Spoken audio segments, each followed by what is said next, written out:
4,000 a week. 4,000 a week. 4 times 12. Not bad.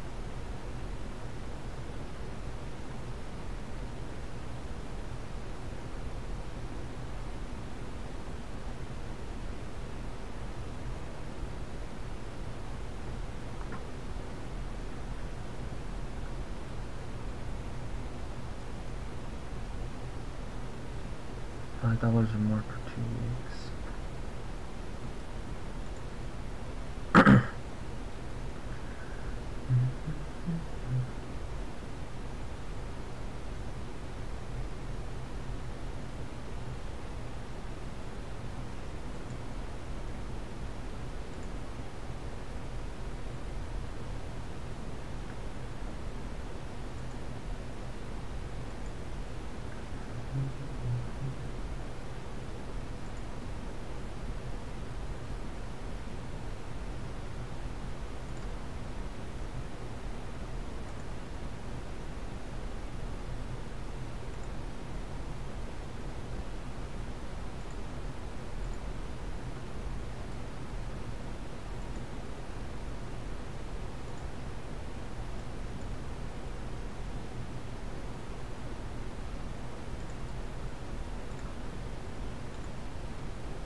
Fucking ghostwrite my Twitter.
shit. Okay.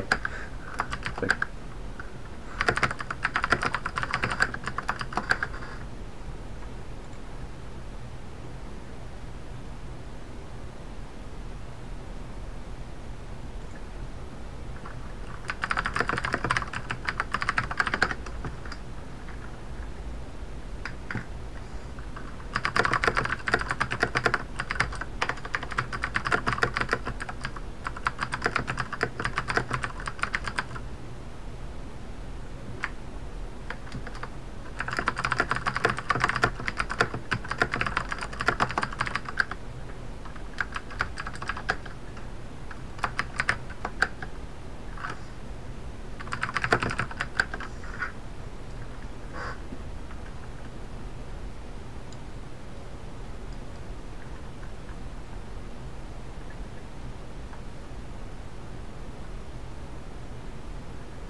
Let's take a look, Owl.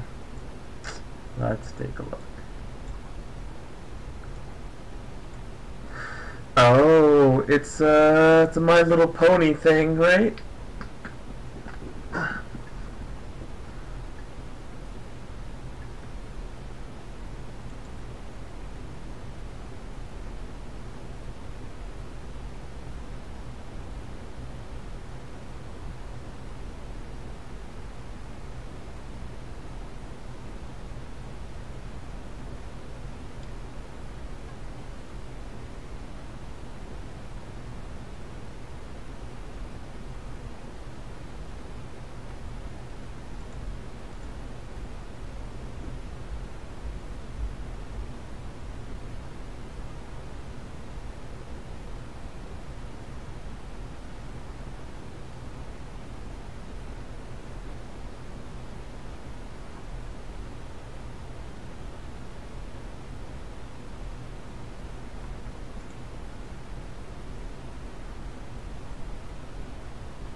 That's cool, man.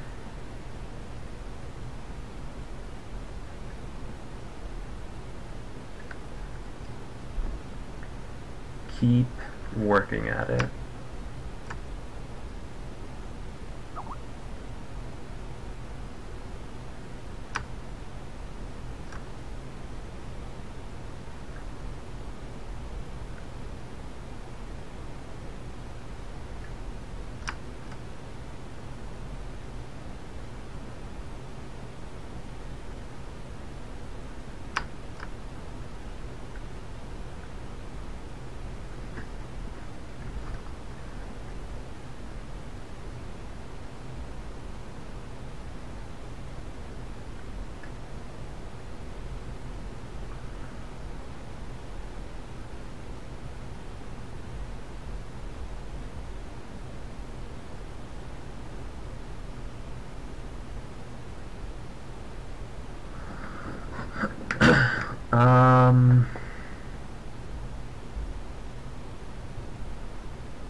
Hey, Skyfish, Militia, how you doing? No, it's not a Rickroll.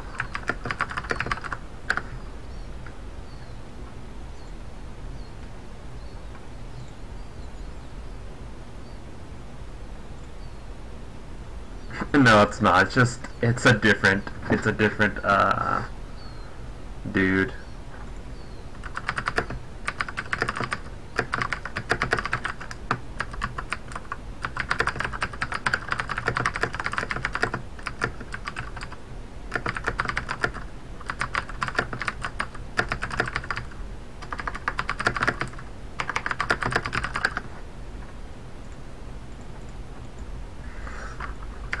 Yeah, I would have been. But thanks. Yeah, this is my first time using Corel Painter, so I'm kind of just like learning how to use it, and it's pretty fun. Usually I do stuff in other programs. Yeah, I can show you some of my work, some of my different work, but this is definitely pretty fun. I like how Corel Painter really looks like traditional media, so it's really fun looking.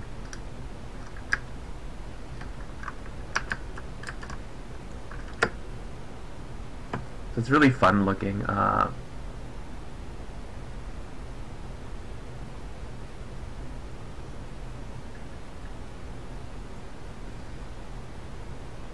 For a webcomic, you're starting a webcomic?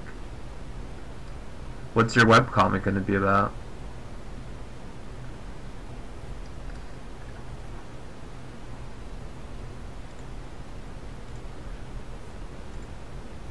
So usually I work in GIMP. I'm probably going to switch over to Photoshop. Yeah, webcomics are a lot of work.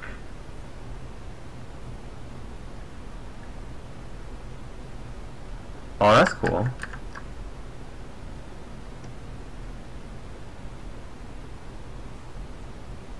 So this is one of my other paintings.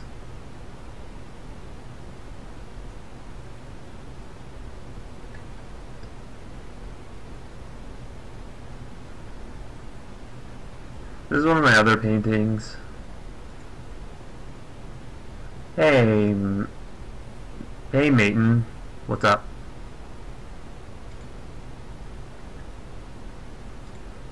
I can show you something else.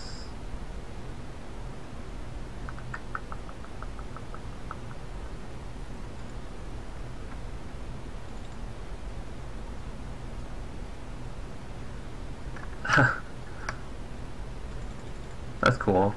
And this is a dog painting I'm working on.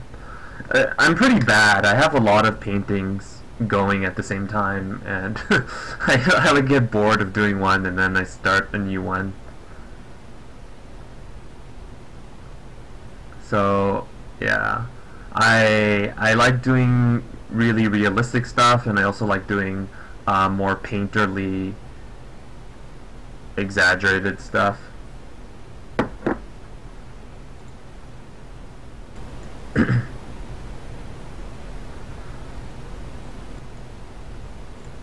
So yeah, this is something more this is something I did on a Facebook app called Facebook Graffiti. The only controls were brush size, color wheel, and opacity control, and I did it with a mouse. And then this is, alright, see ya Mayton. And this is something I started on my phone, and then I started finishing it in my it's something I started in my phone. I started like this in my phone, and then I put it into GIMP and then repainted it completely. Like, I don't know, I was just fooling around in my phone, and I was like, you know, maybe I want to do this as a real painting, so I just like completely redid it. Like, I basically completely repainted it. I didn't even need the thing, but you know how it is. Would I have to charge if I was gonna draw for somebody's webcomic? Yeah. I mean, yeah. I think I would have to charge. It'd be really difficult for me not to charge. I don't know. I mean, it really depends. I mean, if you're just hiring me to work on it, I would have to charge. But if I had control and I really believed in the project, oh, how much?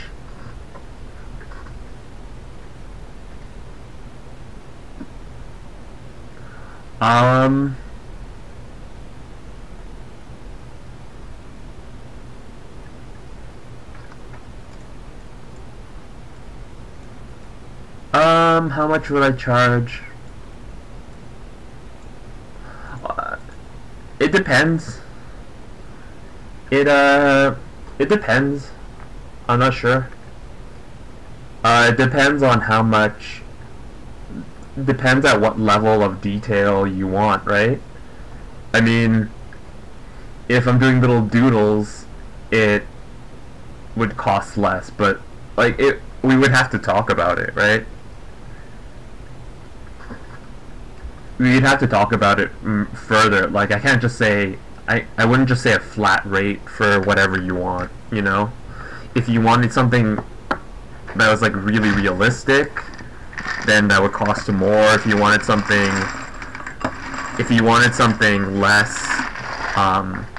less realistic, it would cost less. If you already have a set design for everything, that will cost less, but if I have to come up with everything, like if you just only have the story and the ideas, but you don't have the designs, and I have to come up with everything, it'll cost more. Do you know what I mean? Like, it's all of that that makes it more difficult or more time consuming.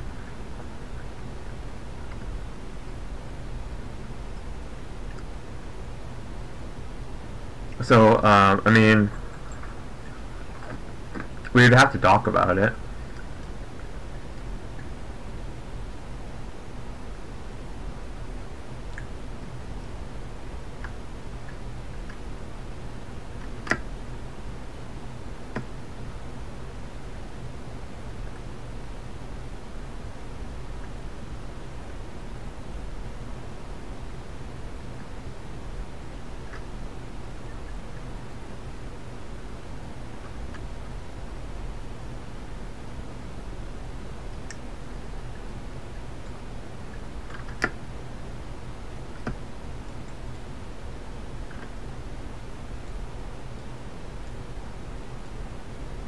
So it's, we would have to talk about it.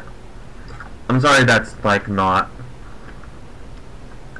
I'm sorry that's not, like, very conclusive, but, I mean, what, Jasmo said, I mean, probably $10–12 an hour, maybe, but also, I mean, we could work out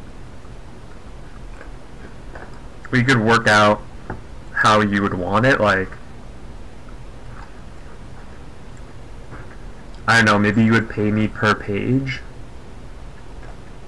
I don't know.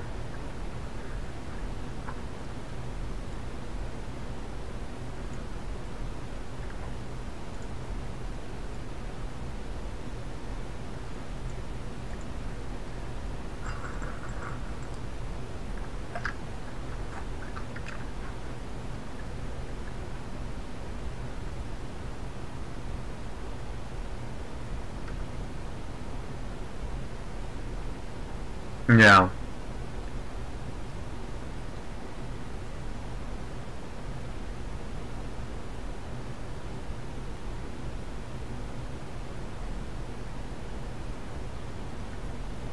Oh yeah, for sure.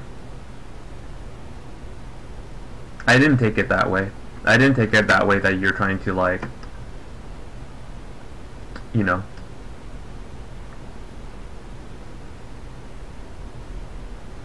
I didn't take it that way that... I didn't take it that to mean like you're trying to steal business from me or something. Like, I didn't take it that way at all.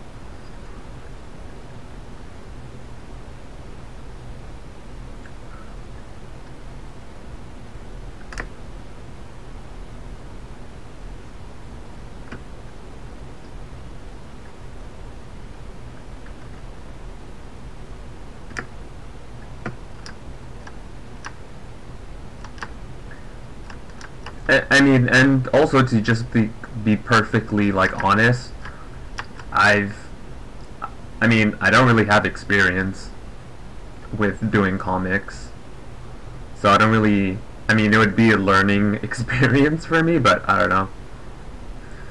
Like, if, I don't know, if you send me a message on Twitch and, like, talk about your project, we can talk about it more.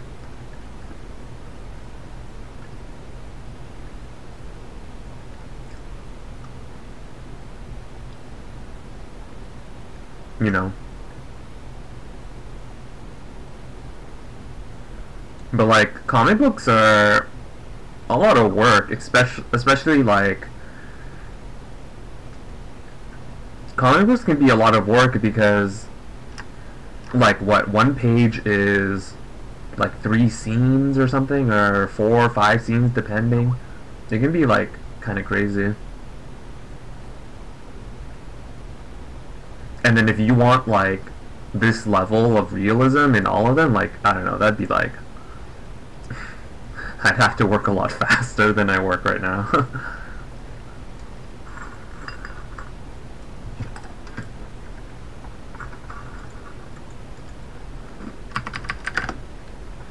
Yeah, and also, I didn't think you were trying to steal business from me because or like, I didn't think you were trying to be weird or anything like that, Jasmo, because if you were, you would have been like, oh, I do comic books, look at my website, here's my art, but you were just saying, you were just like trying to help.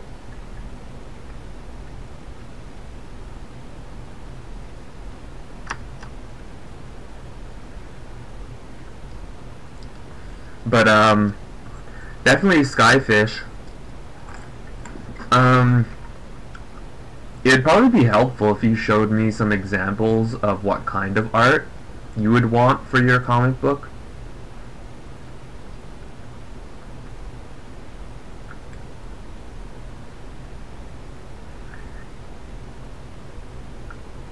I think that would be really helpful to me.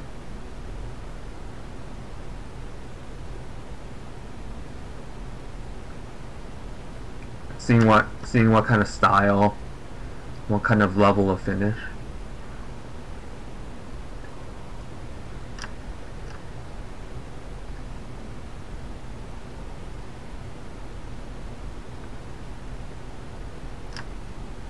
Oh yeah, that's a good question.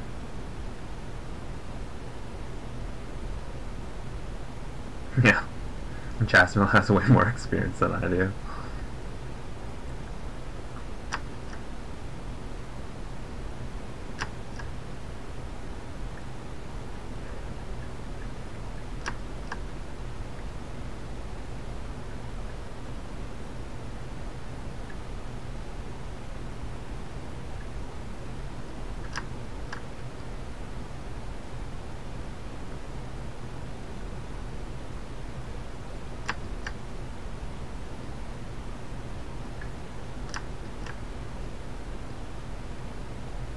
Yeah, no, it's fine.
Yeah, I didn't even laugh.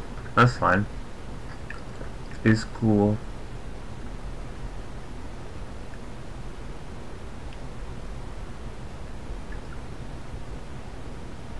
It's all good.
I think I need to get the upper part of the face more correct to what I want it to be first before I do the mouth.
Yeah, I don't know, I really like how scratchy this paintbrush is. I'm using the Fine Feathers oil paintbrush. I don't know, just something about how scratchy it is looks so cool.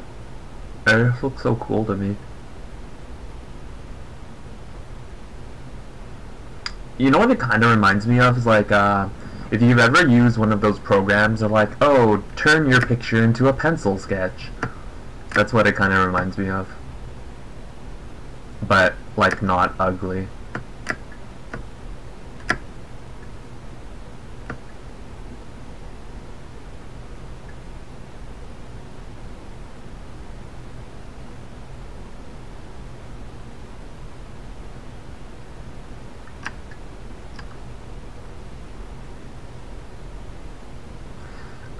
What this paintbrush also kind of reminds me of, it reminds me of when I used to draw in MS Paint and I would just use the spray paint can, because like you can see like that's the kind of marks that this paintbrush is making. So it's pretty much spray can.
How you guys doing? Danielle? Grace? How you guys doing?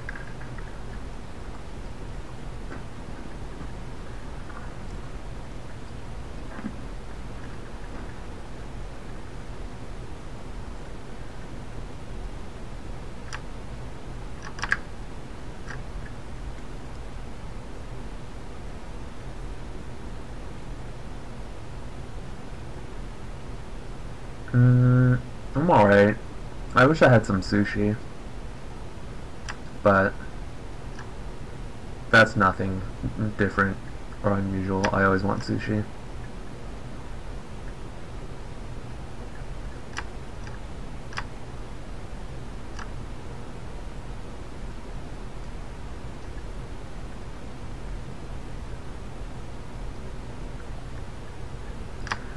There's this website called Stream Treat, where if you set it up, like you have to be accepted, but if you set it up for your stream, um, people can send you food. So if I was gonna set that up, I'd like make it so that the only options was sushi, and then people could just send me sushi all the time.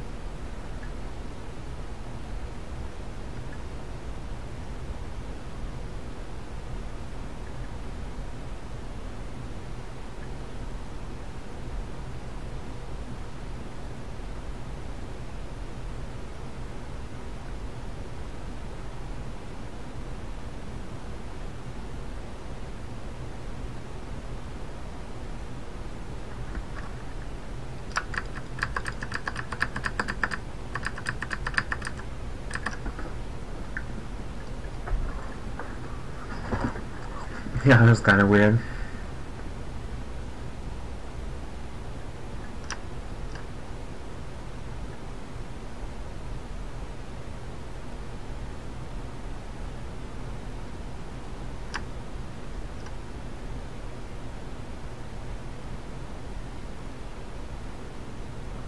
That's cool. I think people like to support people in different ways. Sometimes people like to support people in a really tangible way. Like they don't want to just give you money, they want to give you something physical. So people like to buy you something specific instead of like just throwing money at you. So I mean, it makes sense to me why someone want be like, "Oh, here, bud, have a drink on me" or something, right?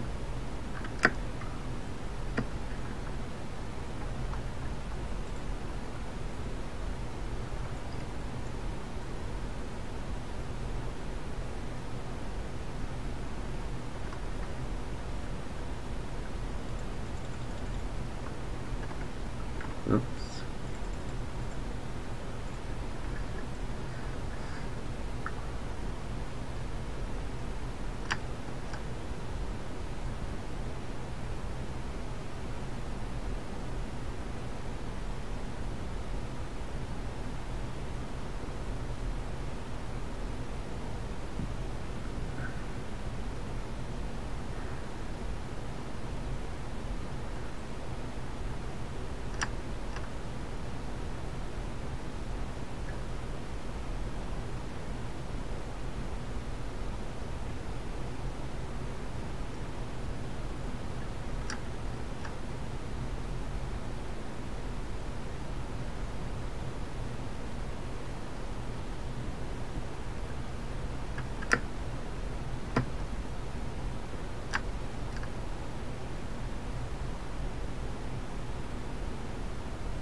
And I need to get a new chair.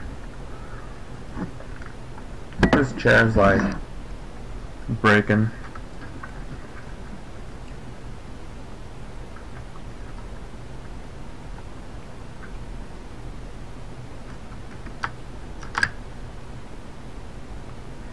Yeah, at first I found Corel a little weird, Corel Painter, but now it's starting to get a little bit easier. But it's always so frustrating starting a new digital program. You're like, oh, where's everything? Where are all the tools that I want them to be? What are the shortcuts?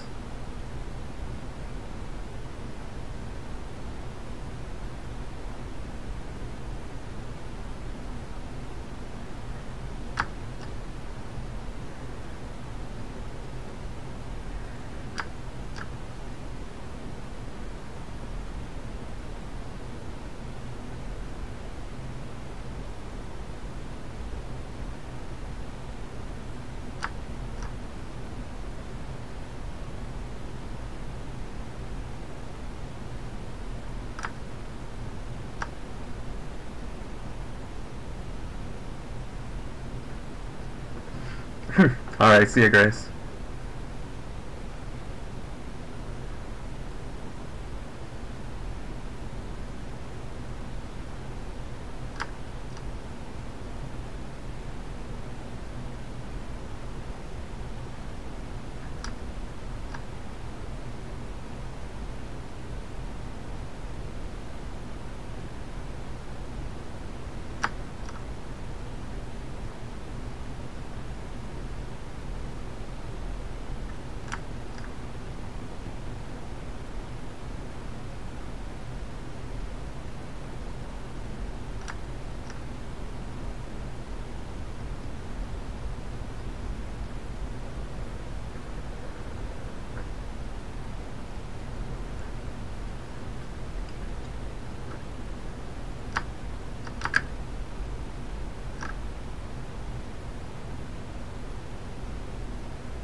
I am going to grab some tea, I think.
Hmm.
Hey Danielle, so did you get any progress? Have you been working on have you been working on your drawings?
Thanks, Philip.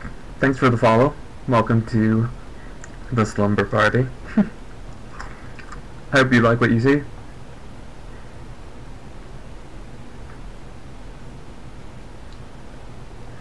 And if you have any questions, feel free to ask me anything. I'm totally open. I'm never too busy for somebody's question.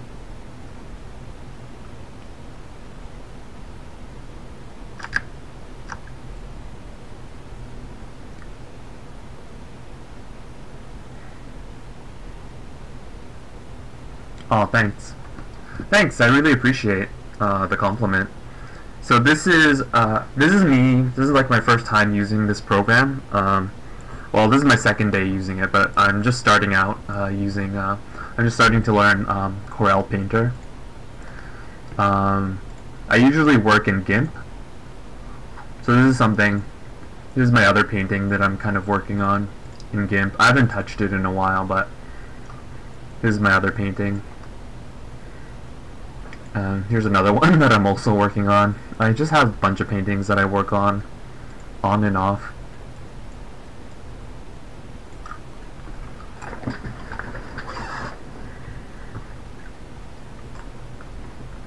This one I did with a mouse. I did this with a mouse on Facebook, on a Facebook app.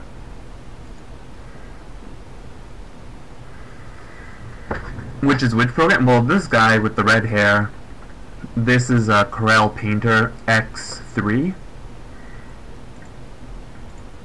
Oh shit. So this guy with the red hair, this is Corel Painter X3.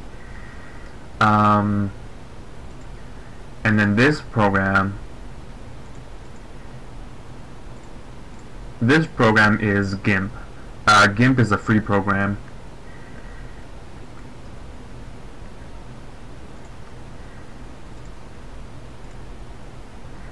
GIMP is a free program you can download. So if you were ever interested in digital drawing digitally, definitely check out GIMP. GIMP and Krita are free programs that are really good. But I'm just trying out Corel Painter because I've seen a lot of good things about it, heard a lot of good things about it. Its brushes are really good. To make really realistic kind of looking paint. Like, I mean, like, this looks so cool, the way it's all like streaky and it looks like paint. Really cool looking to me. Oh, you're from Quebec? I'm from BC. I'm from Vancouver. That's cool, man. Do you have an interest in drawing or painting?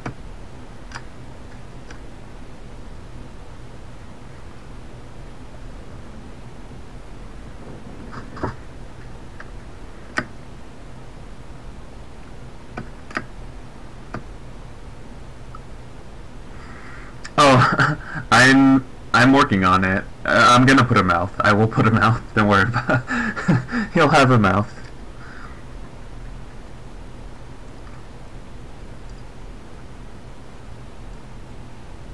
I'm just making sure everything else is correct, because I don't want to spend a lot of time drawing a mouth and then realize later, oh, I want to make the nose longer or shorter or skinnier. So I wanna make this stuff first and then.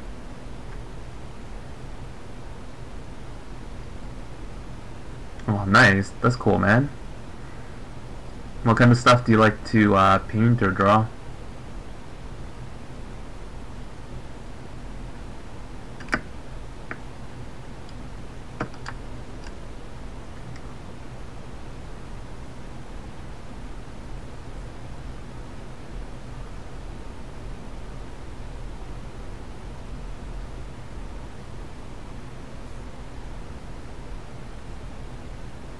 You know, you're so lucky because you're really young, right? When I was young, there wasn't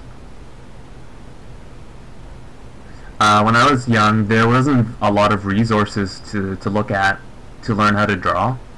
The only places you could learn to draw were from books, and I don't know. I didn't have the money to like buy books to learn how to draw or anything. Um, and also like my art teachers were never really very good. They were kind of like crappy. So I had to teach everything to myself. Like I had to figure out stuff like on my own. But now there's so many videos on YouTube. There's so many free resources on like DeviantArt and stuff. So it's you're definitely like lucky. You should if you have any interest in like drawing, it's so easy for you to just find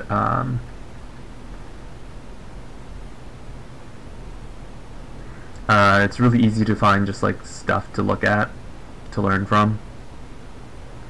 And a lot of people are really nice, and they'll help you out. They'll teach you stuff if you ask them.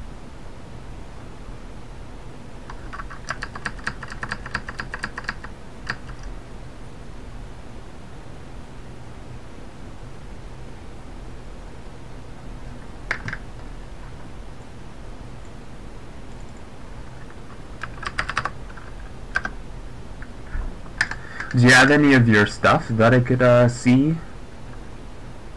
Do you have any stuff you want to share with me?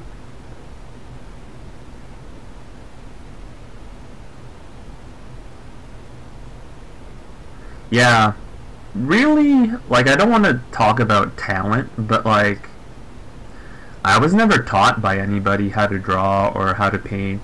So all my abilities pretty much like self-taught, and also it's self-taught, but also it's just like I guess it's talent sort of.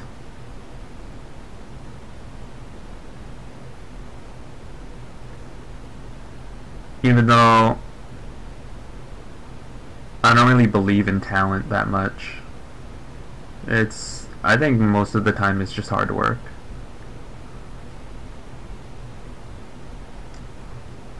Oh, don't worry, man. My French isn't very good. In high school, I was in French, my French honors class, but that was a long time ago, and I don't remember my French very well. I probably conjugate all the verbs incorrectly, and I never had a really good accent, but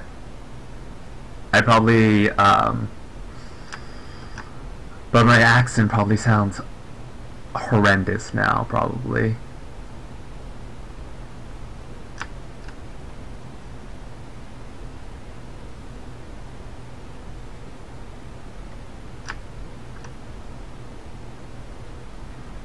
You think so? Well, that's what I'm trying to do.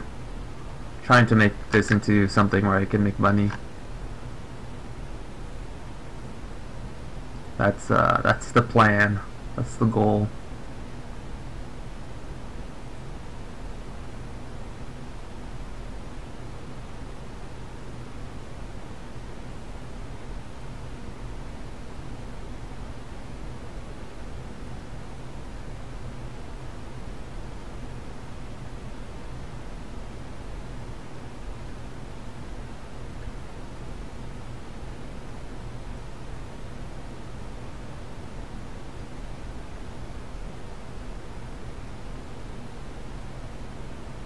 Thanks, man. I appreciate your very kind words. I really appreciate it. Sometimes, some days I feel like I'm really terrible at art. And I'm just like, oh man, I suck. Like some days it's just like, oh man, I'm so crappy at this. Some days I feel like I can't draw anything, and I'm just like, what am I doing? Do I even know how to draw?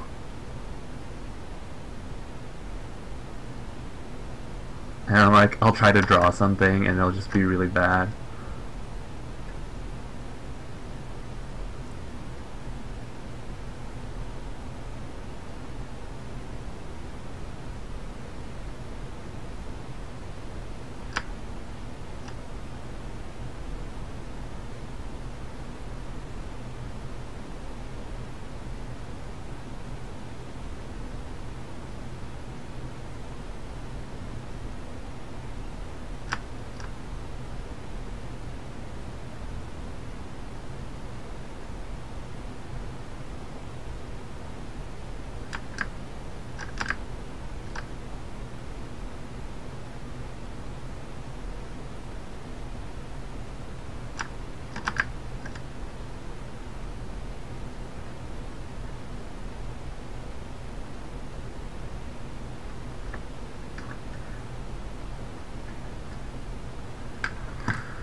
I don't know.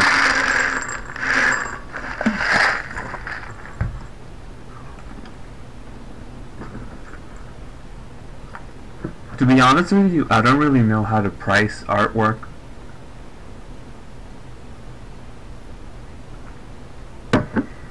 The way I'm trying to make money off my artwork right now is I'm trying to make it so that, like on Twitch, like I kind of want to make money off streaming on Twitch. So then if I have subscribers and people just like to watch me work and they appreciate my art, they'll subscribe to me, and then I'll get money that way, or they'll just send donations.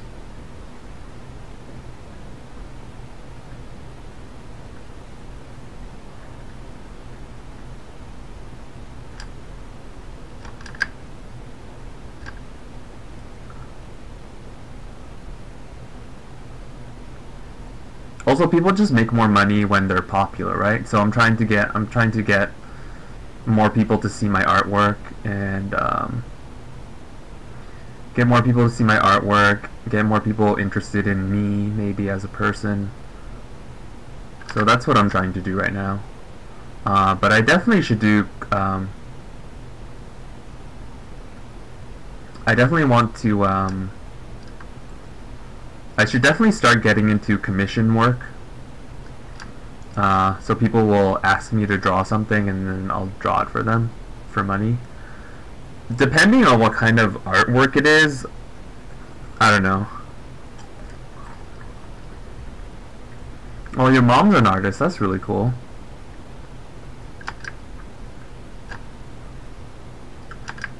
Does she teach you how to draw? Does she help you with your artwork?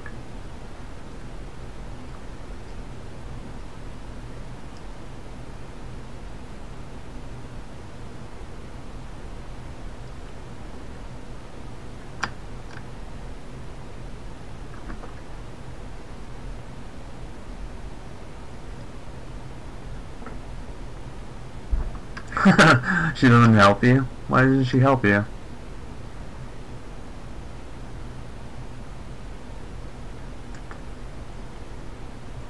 She's too busy with her own work. She doesn't have time to help you.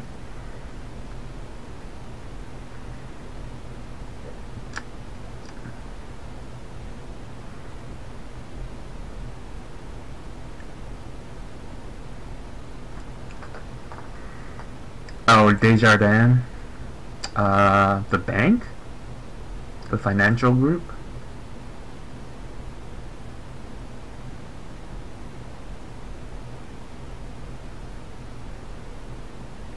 Okay.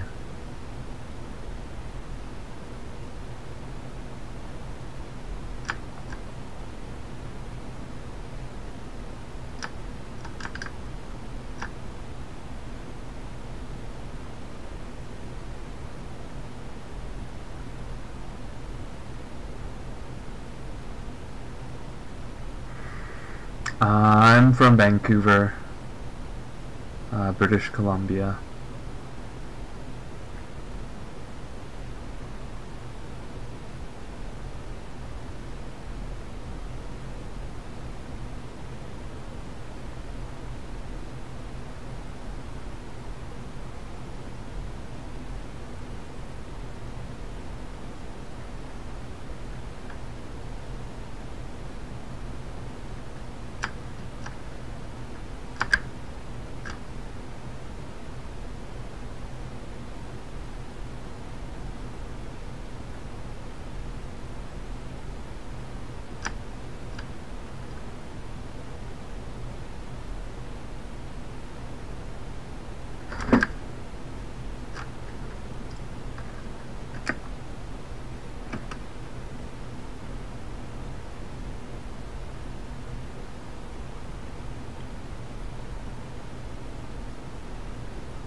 The world turn? I don't know what that means.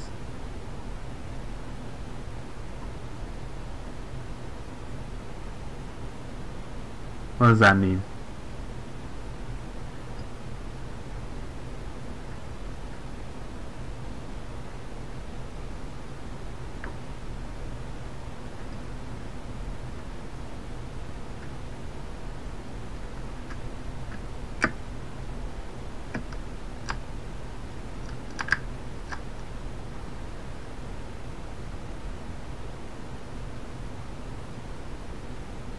Worldwide what? I'm kind of confused what you're talking about. What are you talking about?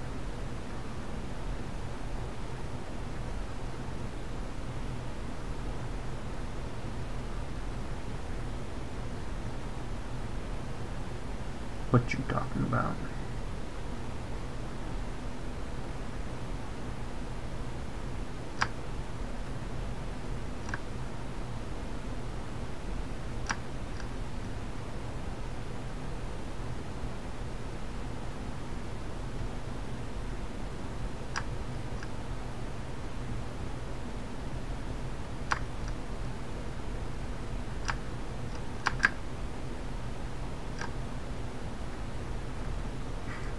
I don't know what you're talking about, man.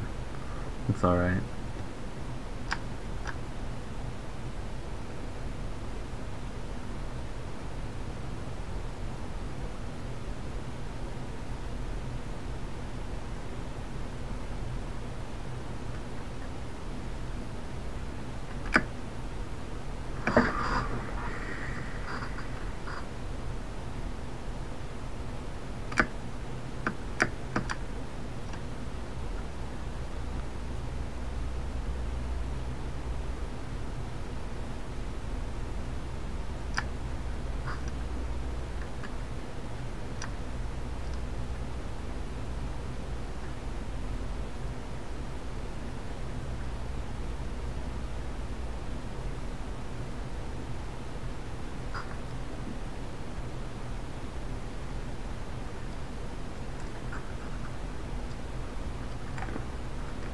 Okay, cool, Philippe.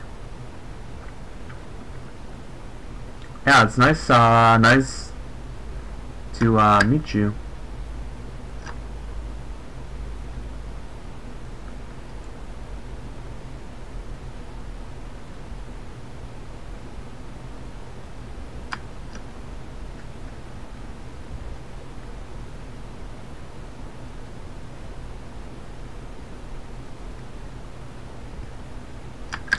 I'll see you later.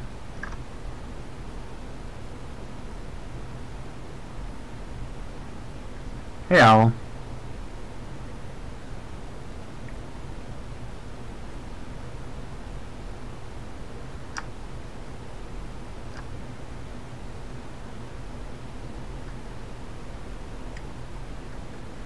I didn't notice that you left.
Ew, homework. Why would you do that?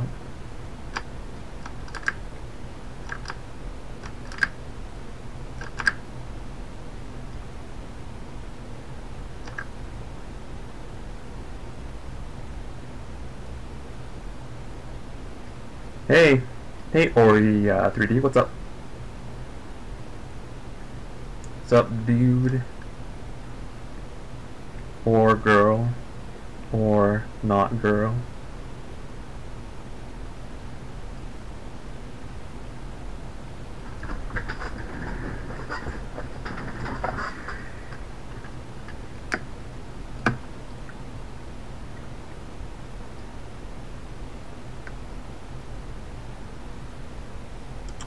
I'm alright. I'm having a little trouble placing this mouth on his face. That's kind of frustrating me.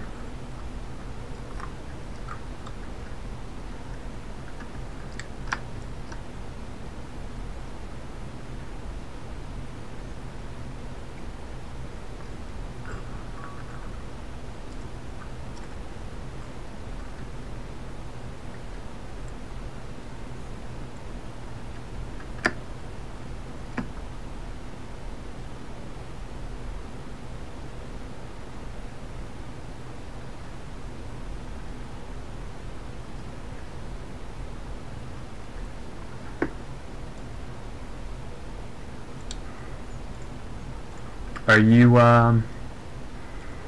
interested in art?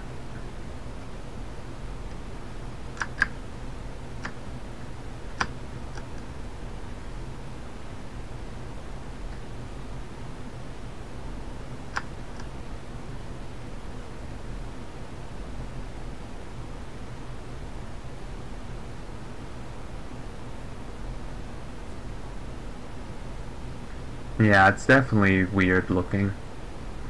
Trying to fix it.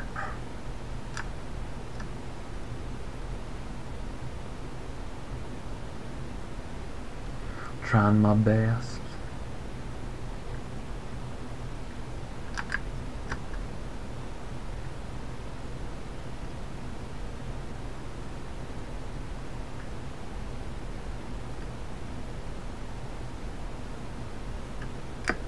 Oh yeah.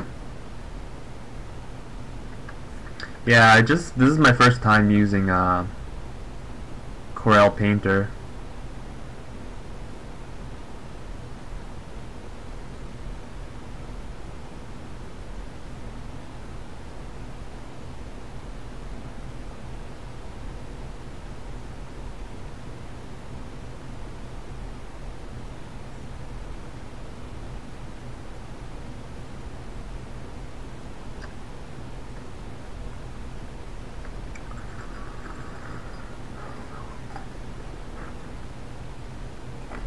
What's 100 challenges? What do you mean?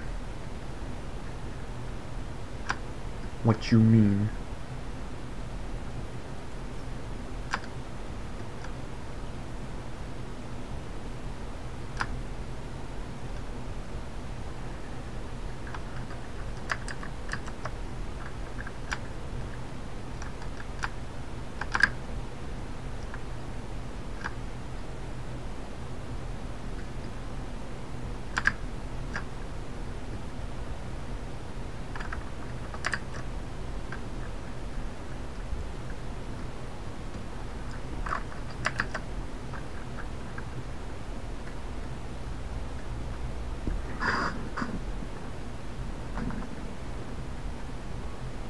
Oh, you draw something 100 times in a row?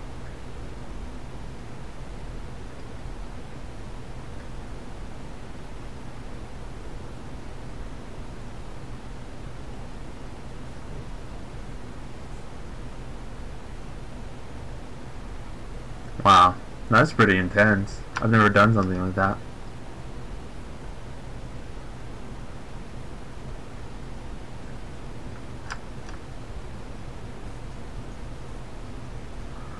That's such a good exercise though. I think that's you're on the right track. I think that's a really good way to exercise. That's a really good way to practice. I think repetition, like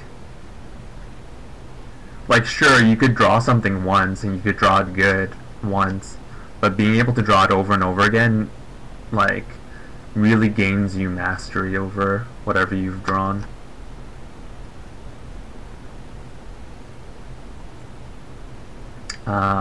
That's a good one. A lot of people have trouble with hands and feet.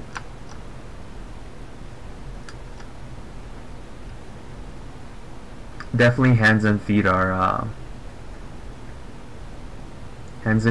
definitely a good subject.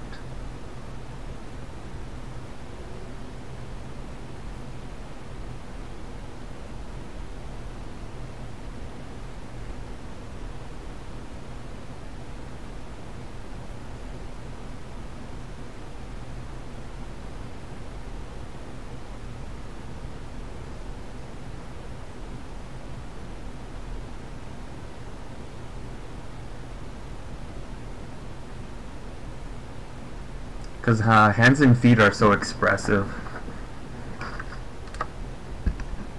You try to force different angles when doing the task. Yeah. That's a good way to practice. Doing something again and again from different angles. One thing that's also a good way to practice something is to draw it over and over again, but from so like try to rotate it in your mind, right?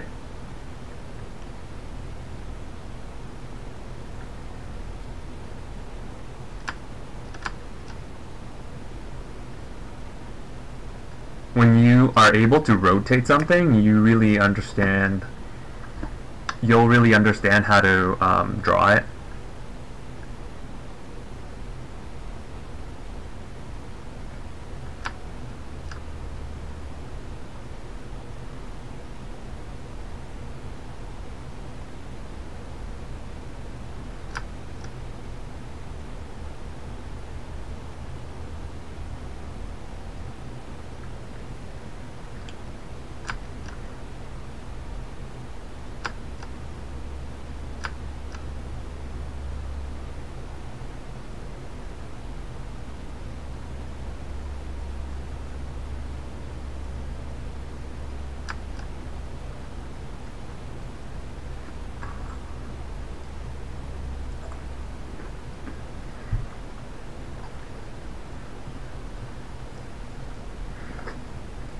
"3D volumes? What do you mean? You do 3D programming? Or you do 3D art? Or you just mean, I live in a 3D world every day, it shouldn't be too hard to rotate it"?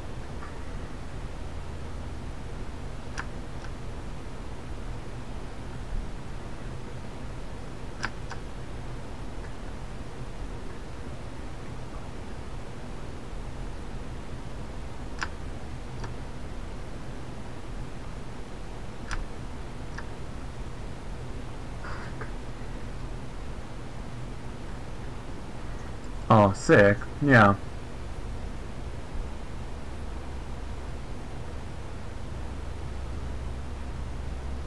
Yeah, I need to get into 3D art. I haven't used any 3D programs.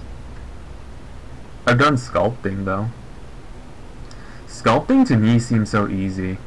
Like, sculpting something with my hands feels really easy.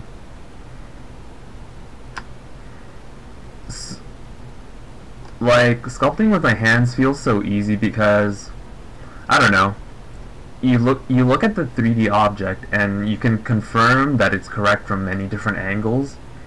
And also, like, if you think the nose is not big enough, you just put more clay. You can just physically fix it, and you can push and pull the proportions, right?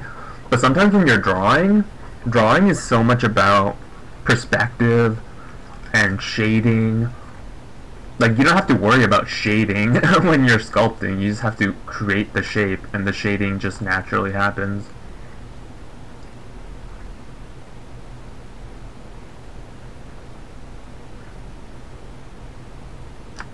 Like, it just feels so nice. You just push and pull a form into existence. Whereas drawing, you have to, like, capture something from a very specific perspective. Hey, thanks for the follow, Ori.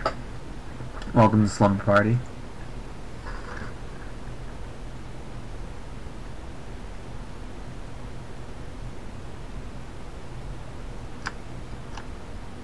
But, like, drawing is so, like, damn, you have to know what you're doing when you're drawing. You really have to know what you're doing when you're drawing, because, like, you can so easily just misproportion something and it looks crazy. But, like, say if I were trying to sculpt this face in clay, I would just start pushing and pulling at it until it made sense, and then I could rotate the head and check it out from different perspectives. And all these different perspectives, oh, okay, oh, like, this area in the cheek is a little too fat, so I'll just, like, push it in, or I'll, like, scrape it down a little bit, and then I'll rotate the object up and down, left and right, to confirm that it's what I want it to be, right? But with, like, a drawing, it's like, oh my god, all this shading is so confusing sometimes. Like, lighting is what makes your drawing so... lighting is what will make your drawing look realistic. And lighting's not easy. Lighting's pretty difficult. That's why a lot of concept artists, they'll use 3D programs to sketch out an environment, and they'll put all the lights and stuff through the 3D program, and, like, I don't know, in SketchUp or whatever.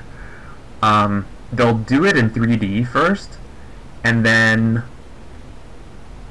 they'll do it in 3D first, so they'll just like get the basic shape of the environment, like all the buildings and structures, and they'll put the lighting in, and then they'll render out one perspective, and then on top of that perspective, they'll just do their paint over it. They'll paint over it and do the details, and they're just like, this is just so much faster. It's just so much faster doing it like that, and not having to worry about getting perspective correct, or not having to worry about getting the lighting correct. Like, the program will just do it for you. You just have to place everything where you need it.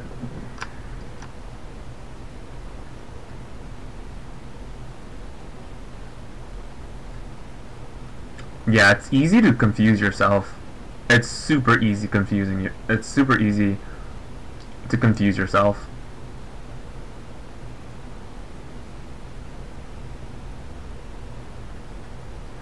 Because your brain doesn't really work that way, you know? Your brain doesn't really work, like, your brain doesn't do very well at measuring distances, you know? Your brain just understands relationships, right? The relationships between how far this nose is from this mouth, what angle from this corner of the nose to the corner of the mouth. Your brain understands those kind of relationships and can understand, okay, if I'm drawing, like, if this was a portrait of a dude, you're like, okay, I'm looking at his face and there's a certain relationship between the eyes and the nose. But your brain doesn't remember distances, it just remembers relationships. And then, so it's really weird. Sometimes when you try to replicate something, you screw up because, like, all the distance are wrong, but you're kind of getting the relationships right. So even though the proportions are wrong, the relationship is right. Well, it looks right to your brain. But then sometimes when it doesn't look right, you don't really know what's wrong, and you're like, God damn it, what's wrong? Like, I don't know what's wrong about this painting. It looks wrong, but I don't know what is wrong about it. Yeah, it gets real confusing.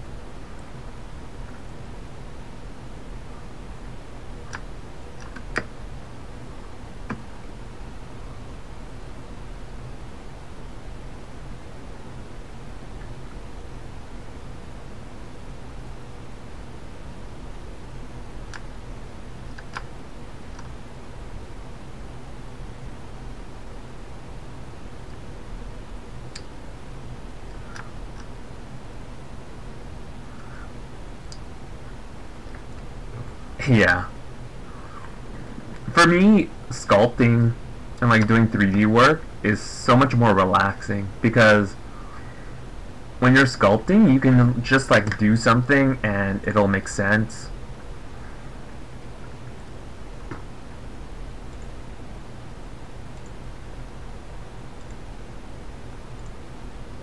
So it's just like, when you're sculpting, you always feel like you're moving forward, and you always feel like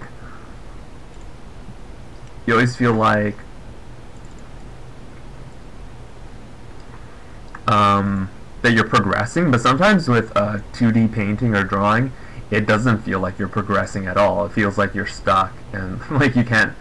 It just makes you feel really stupid.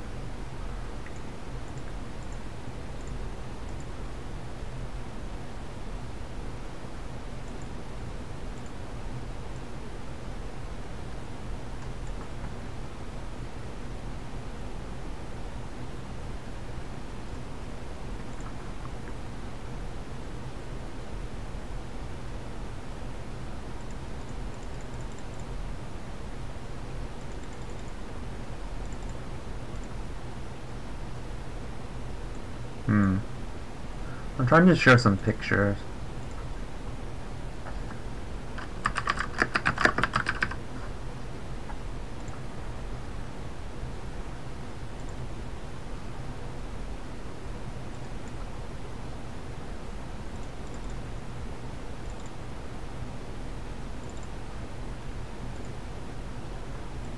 Here you go. Here's a sculpture that I did of mine. This is a beeswax sculpture I made of a dragon's head. and it took me, I don't know, I was just doing it while I was watching TV. It was very relaxing. I never felt stressed doing it. But painting, I feel stressed because like you can fuck up facial geometry real good and it'll look super dumb. Like your drawing can look super dumb real quick.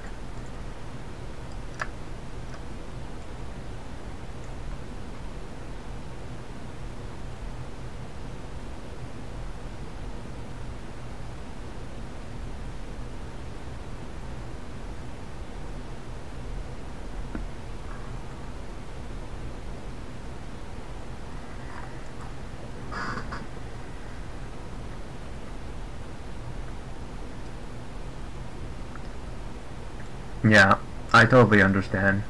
I completely understand. Well, the nice thing about beeswax is it's so pliable. So when, like, well, I have really warm hands. So when I hold it in my hands, when I hold it in my hands, it becomes really pliable for me.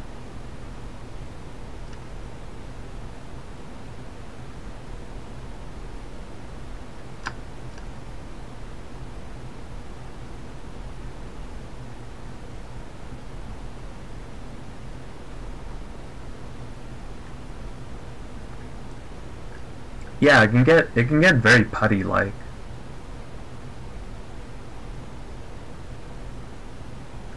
Um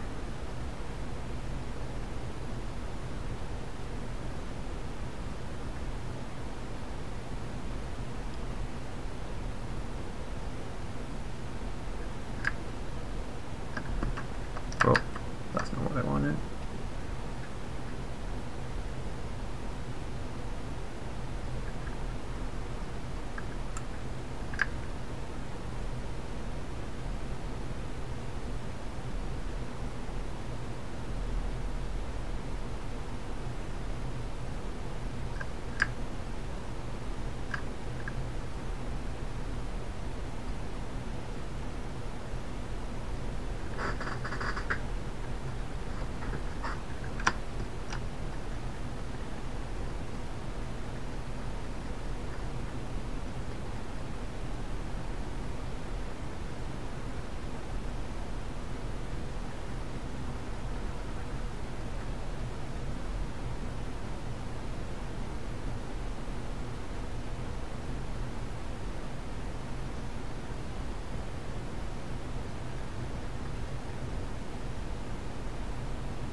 Yeah.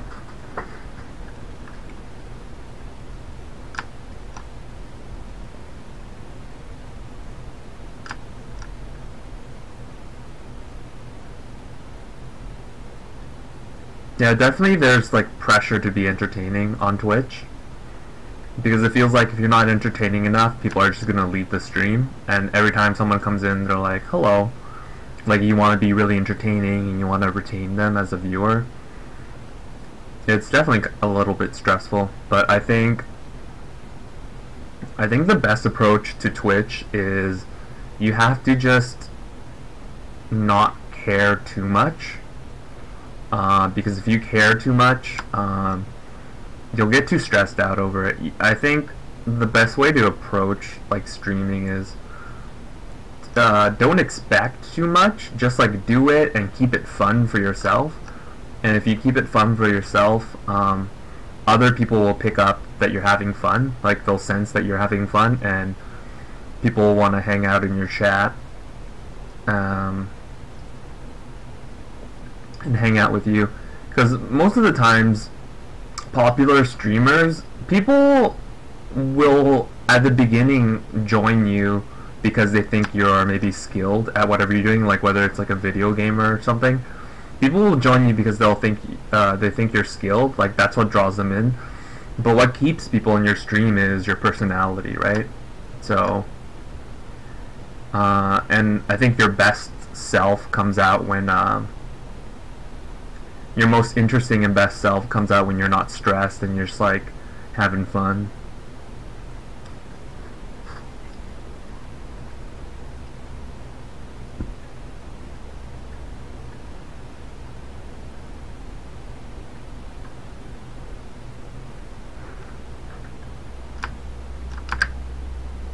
And I've been floored at people's generosities sometimes. Like, I don't know, I'll just help somebody and then they donate a bunch of money and I'm like, whoa, what the...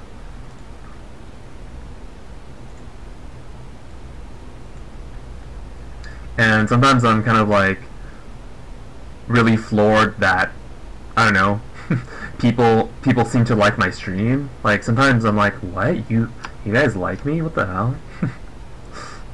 But I'm just this idiot. Why are you watching me stream? I'm just some idiot.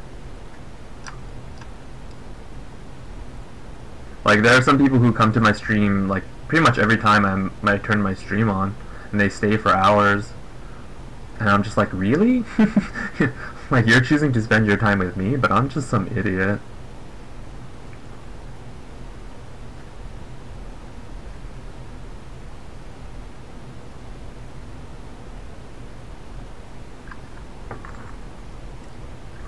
Yeah. Like, I don't know, who are the top streamers on Twitch? Like Lyric and some other people. Like they're not like Lyric, I don't really know much about him, but it doesn't look like he knows how to play. Like he's not a professional video game player like some of the pros that stream League of Legends or something. Or people who stream Dota or CSGO or whatever. Like those people are professional players, and I can understand why people want to watch them. They want to learn how to get better, right? But like, I don't know, Lyric, like the most popular streamers, they're not even good at games. They just play like social games. Like they're just like playing Rust and like DayZ and stuff, and just run around and be idiots.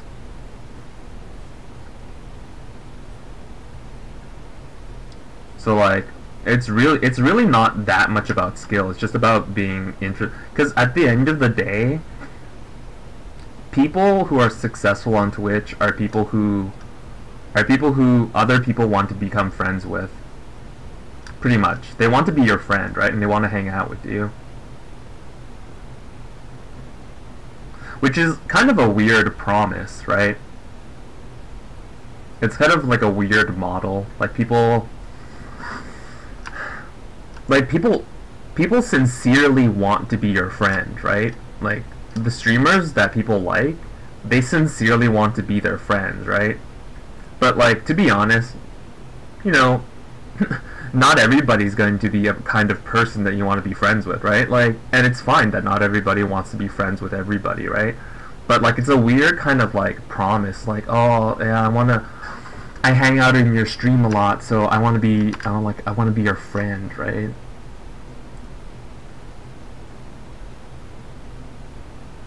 And some people kind of like really milk that idea that, oh, if you subscribe to me and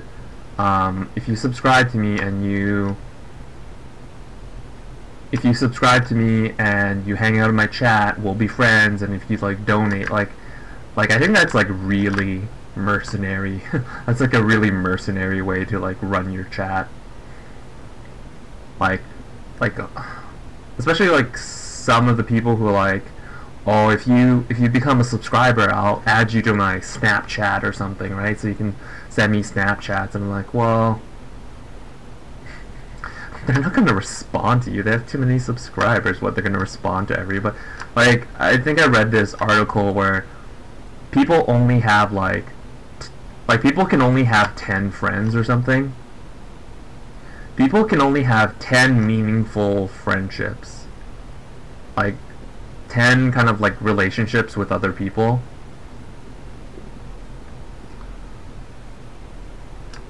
Because you just can't have a meaningful relationship with like 100 people, because you can't be informed about 100 people's lives. That's too many people to be informed about, right? And it's too many people to try to like stay in contact with. And it's just like I never want to give off that feeling because that seems so like evil, you know.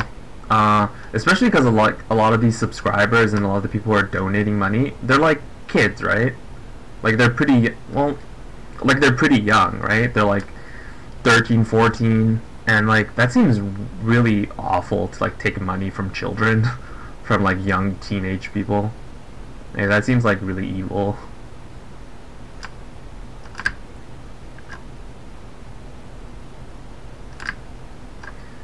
But it's different. At least with like YouTube, you don't have to give money to support the person, right? On YouTube, you just watch their videos. That's how you support them. You watch their videos, and you give them thumbs up and thumbs ups and whatever. That's how you support the YouTuber that you like, right? But on Twitch, it's like really different. It's like direct support, right? You have to directly support them by giving them money.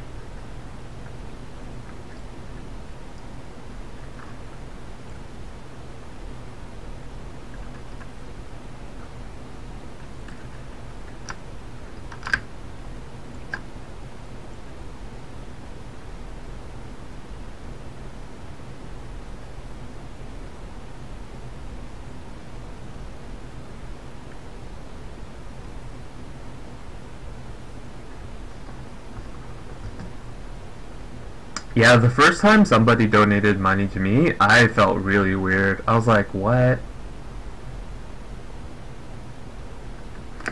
Actually, someone asked me if I want someone asked me if I wanted them to buy this $400 set of Copic markers for me, and I was like, what? Like, I felt so weird. Like, I can't. Don't ask me that question. Like, if you're gonna do it, just do it. But like, I don't know. You can't ask me if you should donate $400. Like, that feels so awful. Like, you can't ask me to tell you to donate $400. That's not my place to tell you to donate $400 to me. That's like, it was just so weird for me.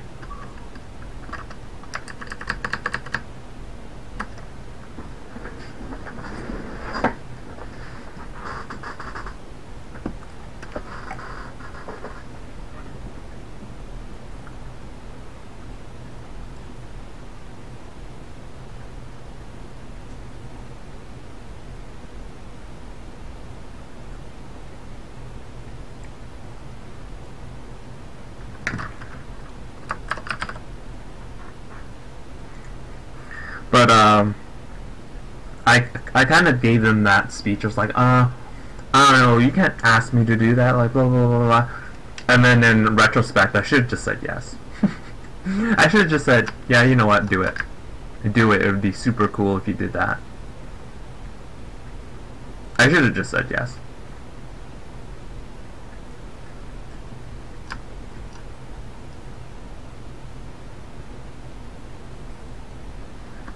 I mean, if they're gonna offer, I'll just say yes.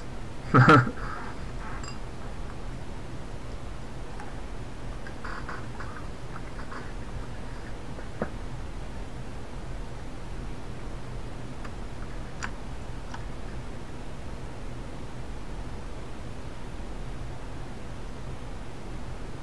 don't know, the next time somebody offers me something like that, I'll just say yes. Because, I don't know, why not?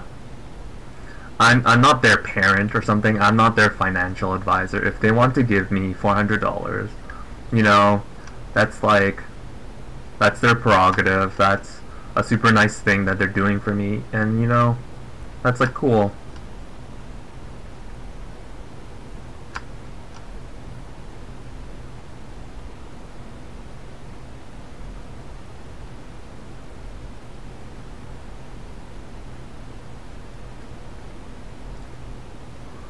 Well, it is a lot of money.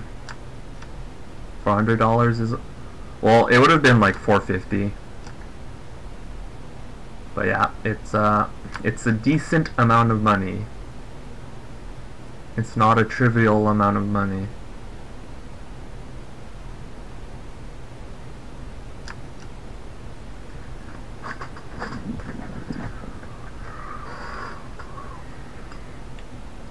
But you know what? I don't know. I help people for free though.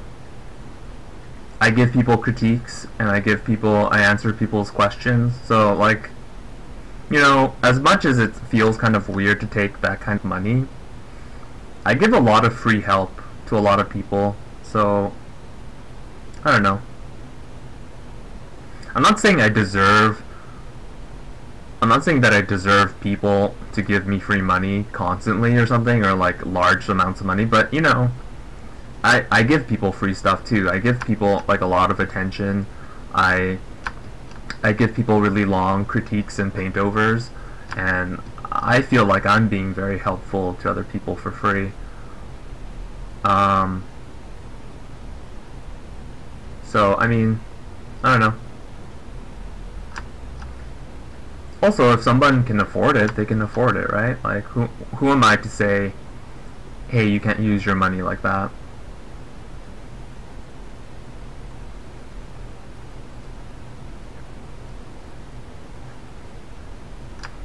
Yeah, especially, like, I'm not partnered or anything, so I don't have, like, like, I really don't have any kind of steady income from streaming, you know? So, I mean, I mean, I'd be lying if I didn't say I would really appreciate if people donated to me, or if people spread the word about my streams so that I could get a subscriber button.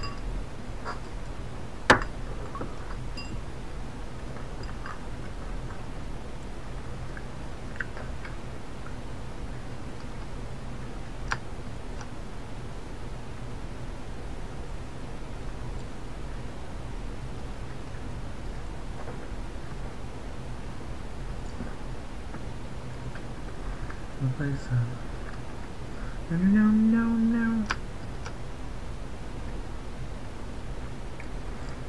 But yeah, if you have anything you want me to take a look at, I'll take a look at it. Like, this isn't a commission, this isn't anything I need to, like, complete by a certain time. This is just me painting, me learning how to use Corel Painter, me trying to just, like, figure stuff out.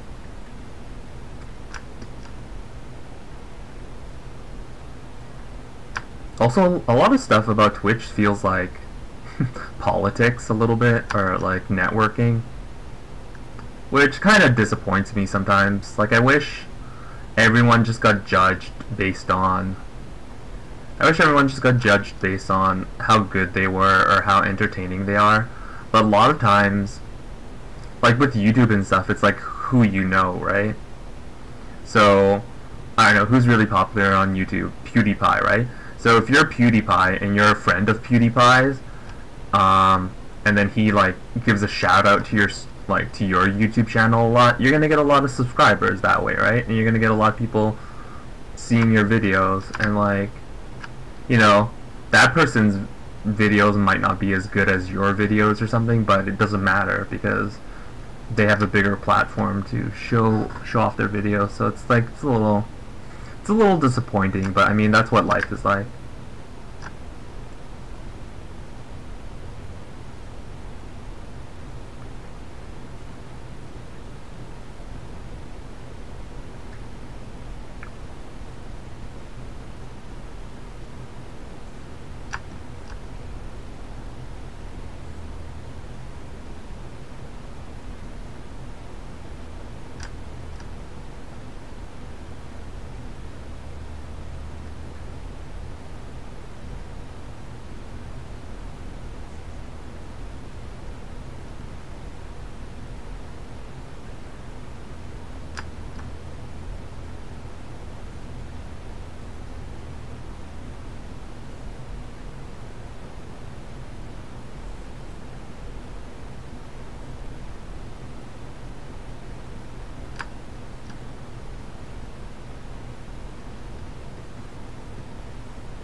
Oh, did it?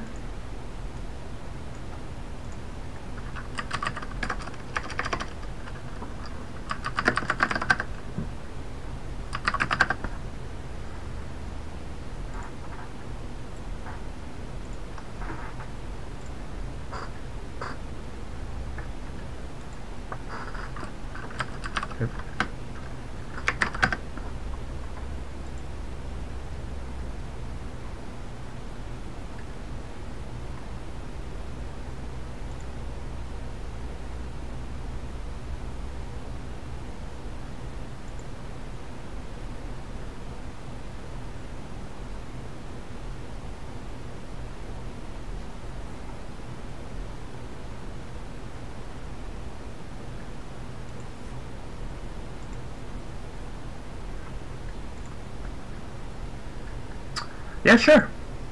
I'll take a look at them and I'll do a paint over if you feel like you want that to happen.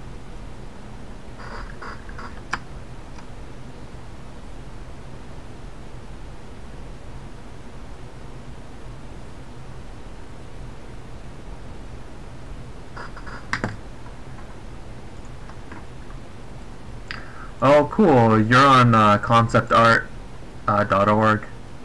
I've heard a lot about that website. Is it cool? I've heard about it. I've never looked at it.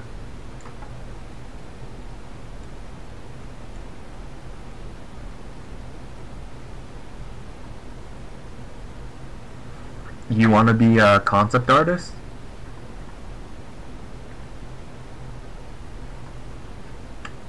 Yeah, I haven't really gotten into creating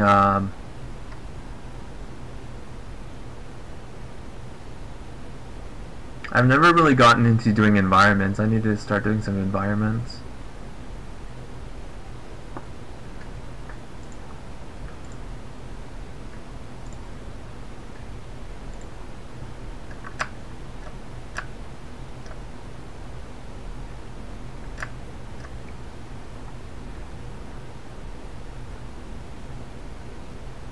That's cool, man. Which one? Which one did you want me to look at? Is there a specific one you wanted me to look at?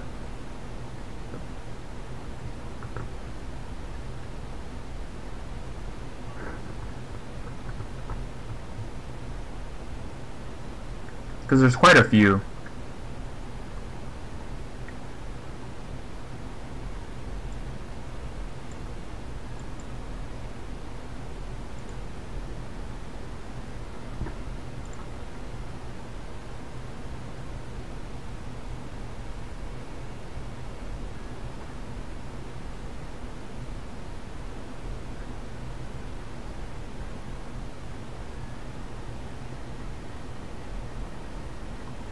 One, two, three, four.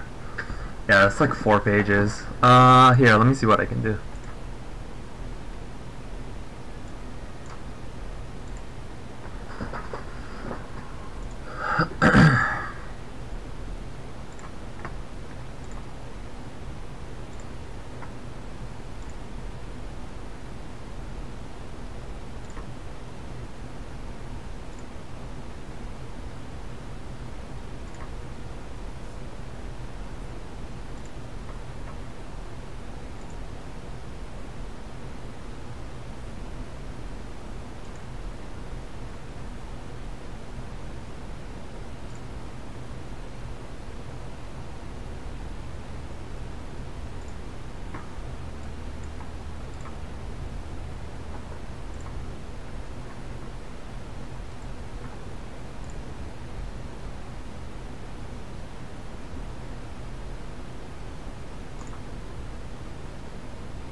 Here, I'm just saving the files to my desktop.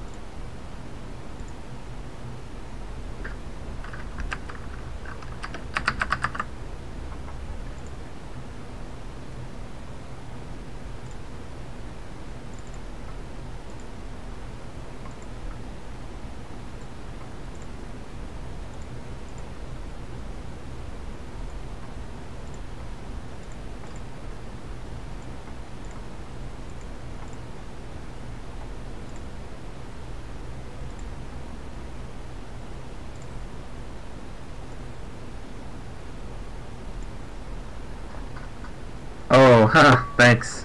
It's something I'm working on and off on. That dog is the first time I've tried drawing a dog, like, in 10 years.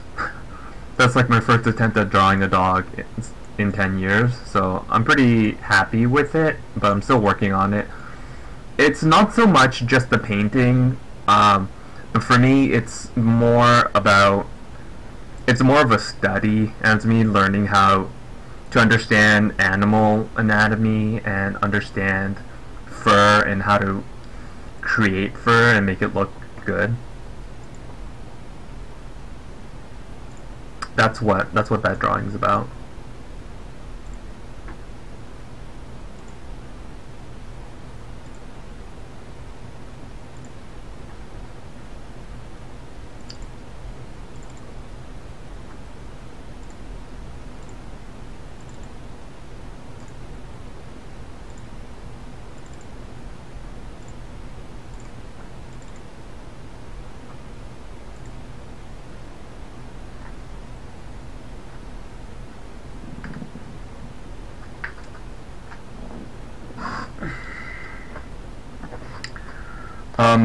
Oh, you think my style is really traditional? Yeah, I guess I don't really know what my style is.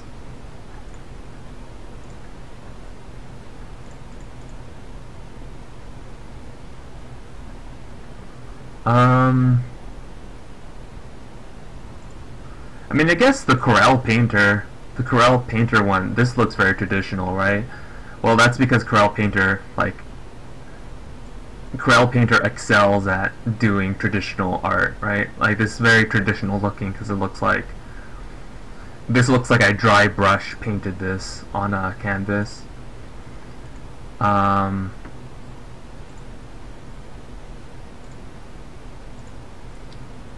this looks kind of traditional too.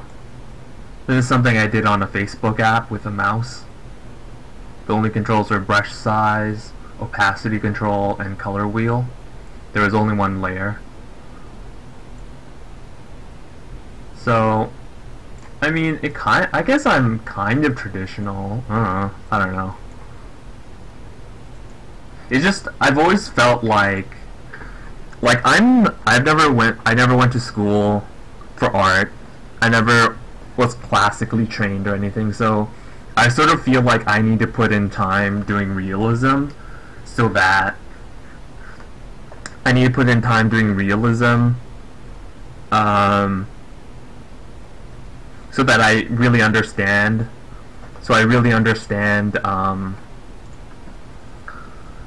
I need to put in time doing realism because I need to really understand form and shape, and then when I feel like I'm good enough at realism, I'll start to branch out more.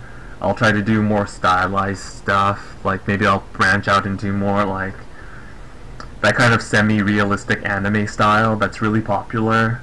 I've branched out a little bit into like mechs and stuff.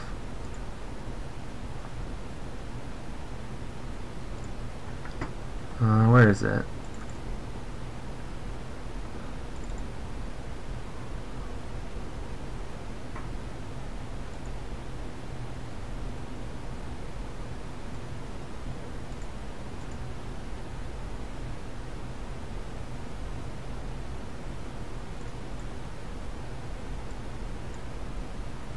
But anime is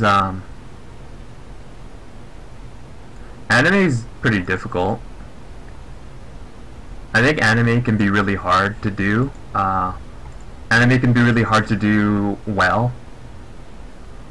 Or like semi-realistic anime, like it can be really hard to do well and make it look authentic. Oh cool, it's like a magic girl with a magic card.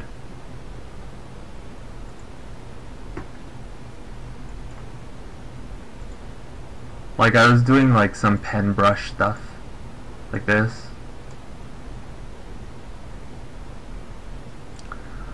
This is just me trying to only draw the shadows to create the form of the object by only drawing the shadows. So I'm only drawing the shadow side of this soldier. trying to only draw the shadows, like use as few lines as possible to create the shapes.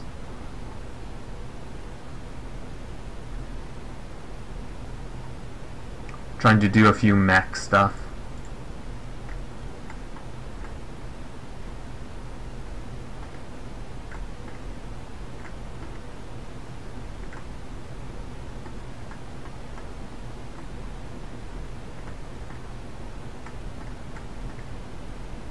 So, like, this creation's, like, this is something I created on my own.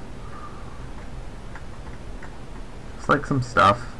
Trying to learn how to do mechs, because I've never done any, like, mech stuff. So, just trying out stuff, trying new things.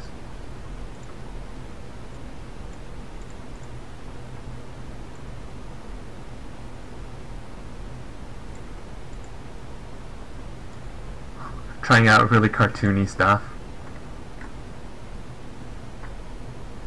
Like, this is so silly. It's just so silly. It's just like a weird space cat on a rainbow unicorn. It's an astronaut space cat shooting lasers in space. Like, it's just dumb. It's just dumb ideas.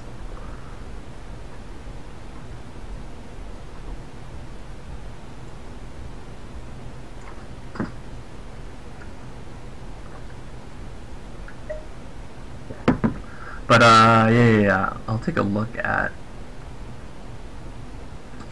your drawing.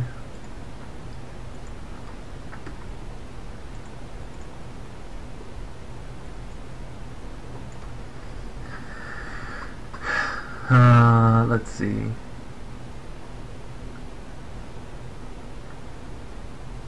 I mean, is there a specific one you want me to look at? Because some of these look weird, right? For sure, some of these look weird, right? But is there one that you want me to look at specifically? Because I don't want to just like tell you each and every one, oh, this one's weird, this one's weird. Like, this is a progression, right? Do you want me to focus on the ones on the last page? Because the one on the, supposedly you're supposed to get better as you do more, right? Like, that's the point of this, like you're supposed to get better as you go along.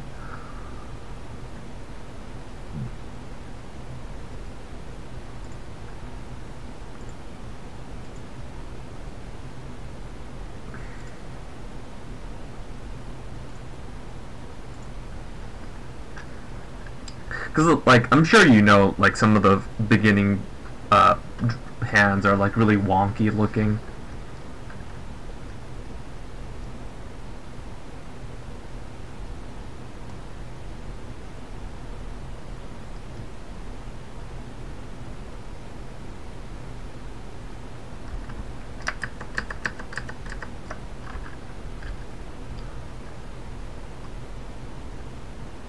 Oh.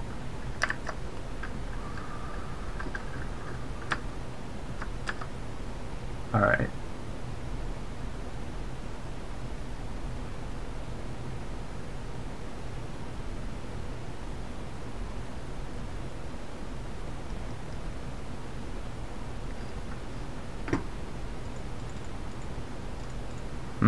GIMP's not working for me right now. Being a little jerk.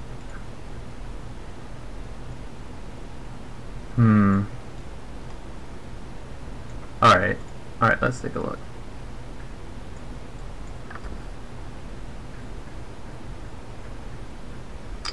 Also, it's a little bit tough talking about some of these drawings because your hand might look like that, sort of.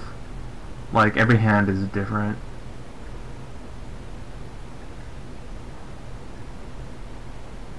Like, it's hard to say sometimes.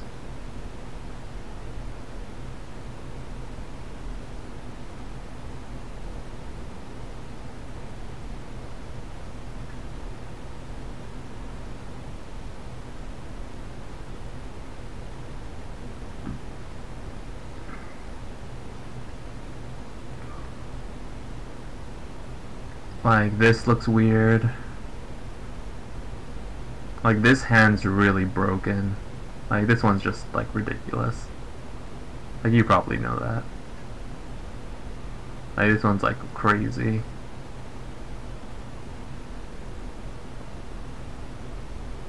Like this is too long. Like these fingers are like really long and flat. You didn't like draw the width of the hand. This one looks okay. I don't know what this finger is doing here. I don't know what's going on. A lot of these drawings, it looks like your fingers are really long. I don't know if your hands are really long.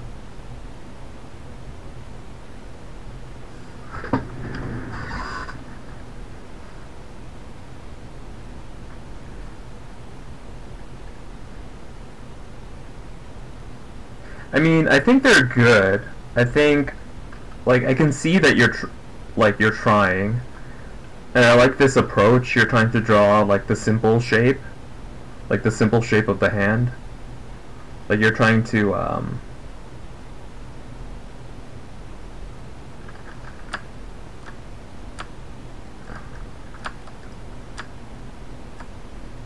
like, you're trying to draw the hand like a wedge.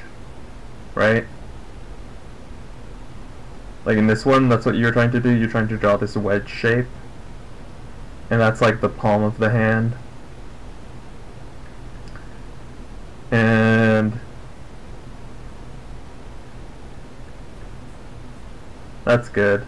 Try to make sure your wrists always look correct.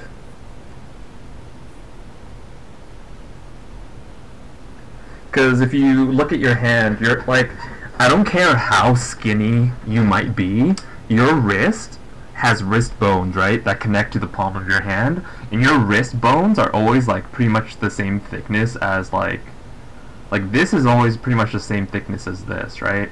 Like these are pretty much equivalent, like, so it's always like you always have to be careful, like with your wrist proportions, because it'll make your arm look really weird.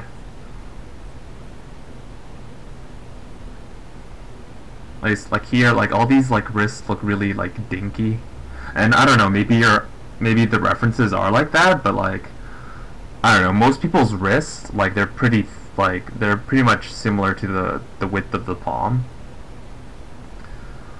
I think beyond just what I'm seeing here is you're doing a lot of drawings of hands, right? Like pictures of hands. But I think you should take some time to learn the anatomy of a hand. Like you should look at the bones, because when you learn about the bones of the hands and of the arm, like here's a bunch of like weird little bones that are like a bunch of broken up bones. But when you understand these other bones that are in the hand, and that the different lengths of these bones, like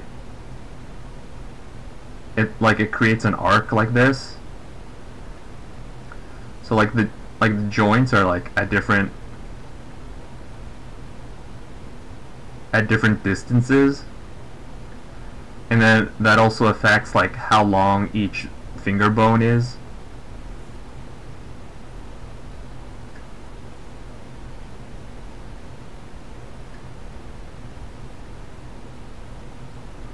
And then the little tiny tip of the bone at the end, like the tip of the finger, and where this bone connects, and then how long this bone should be.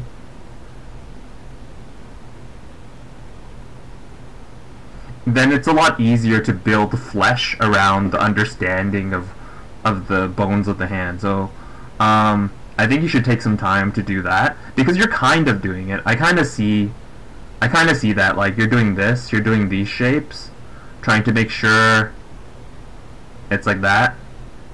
Like, I see that you're doing it, right? But this is, like, I think this is, like, 2 bones. Right? Because there's one bone that connects to, like, the main wrist part. There's one bone here, and there's one bone here, and then there's one bone at the end. And, like, the way you drew this kind of thumb doesn't really show that you're thinking about these 3 bones. Like what this looks like, it looks like like this hand. God damn it, Mike! I have to restart my computer. because my tablet's not working. I have a really old tablet. But what this looks like with this hand, it looks like you think there's like 2 bones in this finger. Like it being so straight like that. But like you're trying to do like a weird, like, I don't know. Like it's more like this. There's like 3 bones in it, right? And this bone extends to here, and then this bone extends like that. And then when you more fully understand where bones are, then it's especially with hands, because hands are so bony. Because hands are so bony, it really helps, because all you have to do is put a very thin sheet of like meat and skin.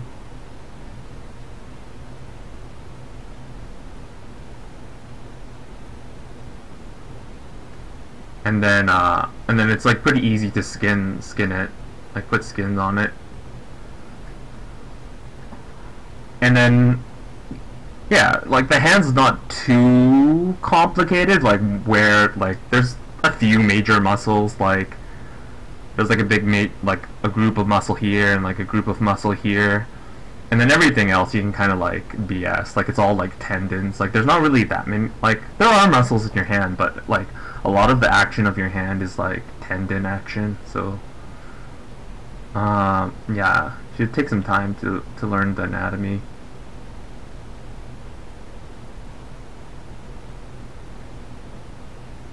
But most of this stuff looks pretty good. It is a little bit long.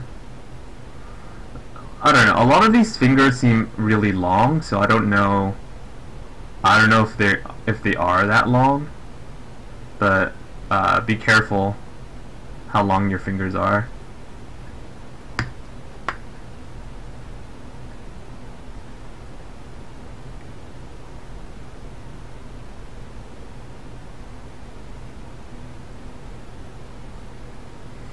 Well, you know, in reality, people are a lot shorter. Like, our imagined proportions are a lot different, right? So, like, let's look at these fingers. These fingers are ridiculous. Do you see how long these fingers are? Your fingers should not be longer than the length of your palm. Like, if we extend this and we straighten this out,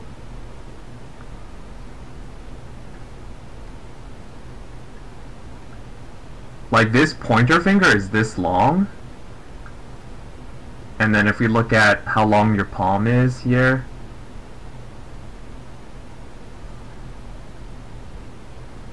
like that's how long your palm is, and that's how long you've drawn your finger. Like your finger is like 150% the length of your palm, and that shouldn't happen. That's insane. That's not what hands are like. Like if anything, like even if you just measure on your own hand right now, like put your thumb at the joint of your pointer finger and then your pointer finger at like the tip of the finger, it'll be more like comparable, right? It'll be the same length as your palm. It should never exceed the length of your palm, right? So that's why like this looks crazy, because you just look at this and you're like, well, that's super long. Like all of this is super long. Yeah, that's something that'll really help you. Just learning general proportions of anatomy really helps you. Like if you take your thumb and you put it on your chin and you put your pointer finger under, like at the base of your nose, like your septum.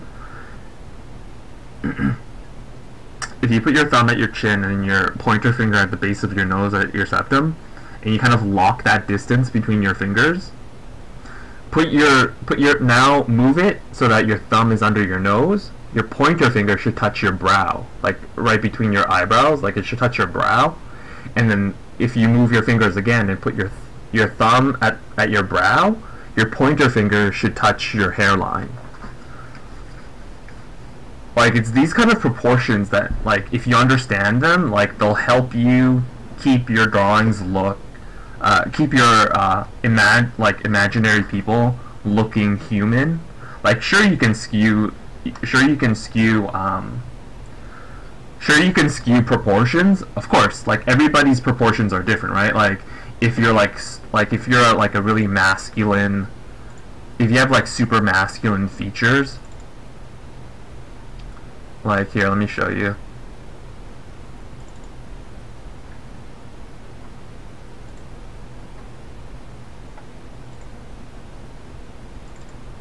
So someone sent me the sketch, right? And I was like, whoa, this doesn't look like a human person.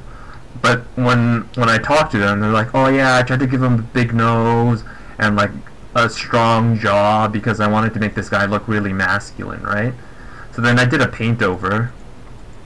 I kept some of the ideas the same, right? But then I started to talk to him about like, well, you know, things that make somebody's face really masculine is like, you know, a bigger jawbone. So it's like a wider jaw and like your neck's kind of like the same thickness as your head, like how wide your head is. It's like a longer, stronger jaw, kind of like a bigger nose.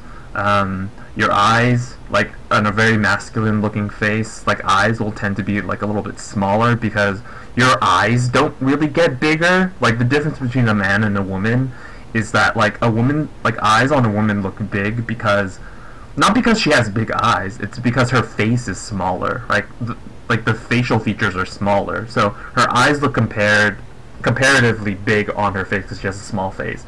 And a man's face, his eyes look small because it's the rest of his face that's big.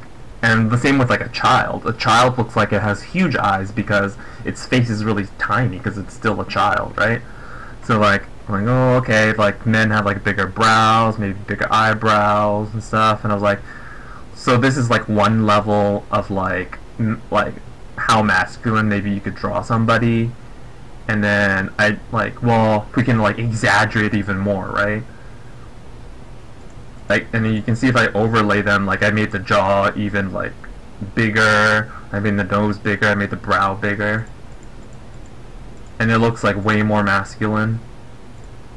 And then I was like, well, you know, like the reason why this doesn't work is because like you put the mouth all the way down here, and you can't put a mouth that low or that close to a chin because that doesn't work anatomically. And I was like, well, maybe you want to make your face look a little bit more like not super masculine, and this is how you would make it like less masculine. And they're like different proportions. So like these like when I just told you like this is like average proportions, like this is like these are like pretty similar distances. Those are pretty similar distances. But then on the hyper masculine face, like these aren't, there's like a bigger difference. Like the distance between like the nose and the jaw is a lot longer.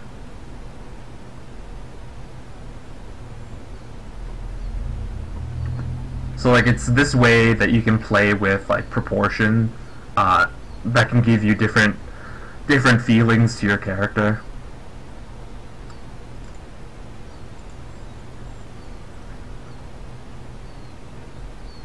Yeah, this one's just like a dried up apple. But yeah, definitely you'll definitely improve if you just go look up, or just look up tutorials. There are tutorials when people describe hands to you, right? And there's no shame in watching tutorials, you know? Like I watch tutorials too. Like it's always interesting to see how other people approach things. And sometimes, like, even if you already know how to draw hands, but watching how somebody else draws a hand, maybe the way they draw hands is more intuitive to you. So it's always good to look at other people's methods of drawing hands, because maybe there's, like, even though you know how to do it already, maybe their style will be more intuitive for you. So it's always good to look at other people. Oh, I think the thing I was gonna say is like a lot of like you said that the fingers felt too short, but that's because what we think about proportions is like weird, right? Like really, somebody's legs, like when we draw somebody, like their legs, if you were to draw like an accurate like looking human, their legs look like this. You know, their legs are surprisingly shorter than we think. But so many times when we draw people, when we're drawing like these idealized people, we draw things exaggerated, and and one of those things that we tend to exaggerate is how long people's legs are. Like people's legs aren't even that long. Like people whose legs are this long in proportion to their body are like really tall people. Like this is somebody who's probably like 6'4". You know, this is not, as somebody gets taller, not all parts of their body get longer, you know. A lot of times the difference between someone who's 6 foot and 6'4" is like their torsos might be like really similar, but all the extra height is in their legs. So like it's that's why you kind of think that the fingers you were drawing looked too short, is because we have like this idealized proportions that we have in our mind of like how things should look. And I don't know, people always think fingers are like really long, whatever, but like fingers aren't really that long. Like people always think like, oh, he had these really long elegant fingers, but like they're not really that long. So it's that kind of stuff you have to keep in check.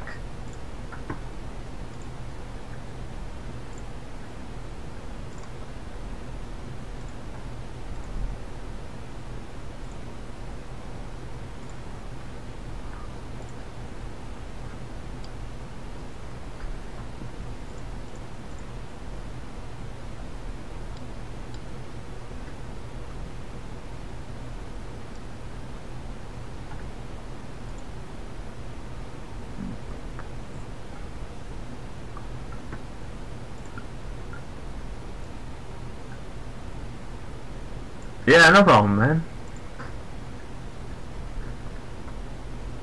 Oh, I could show you some of my paint overs that I've done for people. I really should restart my computer. But